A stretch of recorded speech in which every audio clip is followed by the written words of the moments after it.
Rajasthan police अकादमी में राज्य स्तरीय पुलिस सम्मेलन 2025 आयोजित किया गया। उत्कृष्टता के साथ पुलिसिंग आगे की राह विषय पर आयोजित इस सम्मेलन में पूरे प्रदेश से ऑफलाइन और ऑनलाइन मोड पर 600 से अधिक पुलिस अधिकारी जुड़े। इस दौरान आधुनिक कानून व्यवस्था की चुनौतियों पर गहन चर्चा हुई। रिपोर्ट में देखिएगा। राजस्थान पुलिस अकादमी में राज्य स्तरीय पुलिस सम्मेलन 2025 का भव्य आयोजन किया गया। महानिदेशक पुलिस प्रशिक्षण एवं यातायात अनिल पालीवाल उद्घाटन सत्र के मुख्य अतिथि रहे। सम्मेलन की शुरुआत में पुलिस के वरिष्ठ अधिकारियों ने इस आयोजन की पृष्ठभूमि और इसके उद्देश्य पर बात की।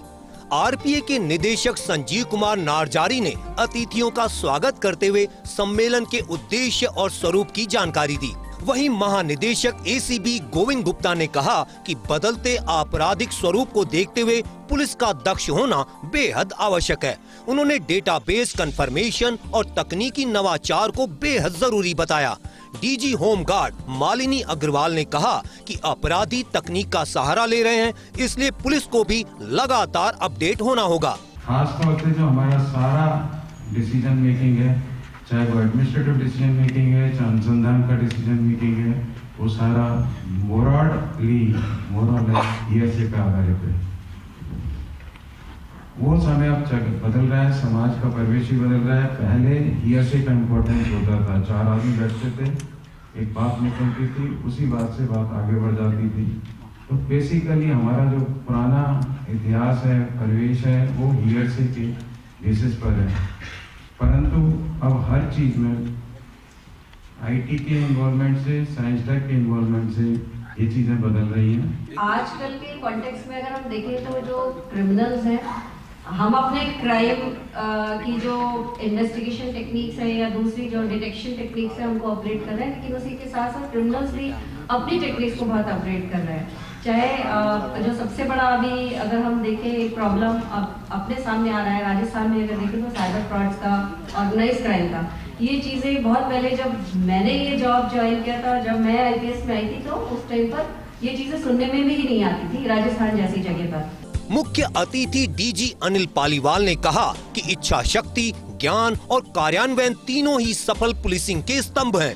उन्होंने नए और पुराने तौर तरीकों को मिलाकर मानवीय मूल्यों व तकनीकी दक्षता के साथ काम करने पर जोर दिया। जो जमाना आया है उसके साथ साथ हमको चलना होगा, तो ये भी विषय बहुत ही प्रासंगिक रहेगा। महिलाओं और बच्चों की और समाज के कमजोर वर्गों की हमें विशेष चिंता रहती है, और राजस्थान पुलिस तो शुरू से ही इसमें बहुत सचेत रही है। पूरे देश में राजस्थान पुलिस का इस सेंसिटिविटी के लिए नाम रहा है। आप जो भी एसपी रहे हैं फील्ड में, एडिशनल एसपी हैं, आप जानते हैं छोटी सी घटना होते ही गांव में जाना, तुरंत रिलीफ देना, ये हमारे कल्चर का पार्ट रहा है। मेरे हिसाब से इतना मौके पे और बहुत कम जगह की पुलिस जाती होगी, जाना भी चाहिए। नए आपराधिक कानूनों के महत्वपूर्ण प्रावधान, संपत्ति एवं जालसाजी से जुड़े अपराध, AI, chat GPT, deep fake, IoT से उत्पन्न चुनौतियां, महिला, बच्चों एवं कमजोर वर्गों के विरुद्ध बढ़ते अपराध, प्रभावी जांच, समयबद्ध न्याय, प्रतिक्रिया तंत्र को मजबूत बनाना, सड़क सुरक्षा एवं यातायात सुधार के माध्यम से मृत्यु दर कम करने की रणनीति। यह राज्य स्तरीय सम्मेलन राजस्थान पुलिस की उत्कृष्टता का एक रोड मैप बनेगा। माना जा रहा है कि यहाँ हुई चर्चा और रणनीतियाँ भविष्य में स्मार्ट, संवेदनशील और तकनीकी आधारित पुलिसिंग का मार्ग प्रशस्त करेंगी। प्रधानमंत्री नरेंद्र मोदी के सुझाव के बाद राजस्थान पुलिस ने भी राज्य स्तरीय पुलिस सम्मेलन का आयोजन किया है, जिसमें दिन भर कई गंभीर विषयों पर प्रेजेंटेशन दिए गए। सभी जिला पुलिस अधीक्षक और रेंज आईजी को भी इस कार्यक्रम में वीसी के जरिए जोड़ा गया। उम्मीद है कि आने वाले दिनों में इस पुलिस सम्मेलन में अलग अलग विधाओं पर जो चर्चा और प्रेजेंटेशन हुए हैं, उसका असर ग्राउंड पर देखने को मिलेगा। कैमरामैन सुरेंद्र सैनी के साथ Shivendra Pratap Singh Parmar, first India news, Jaipur.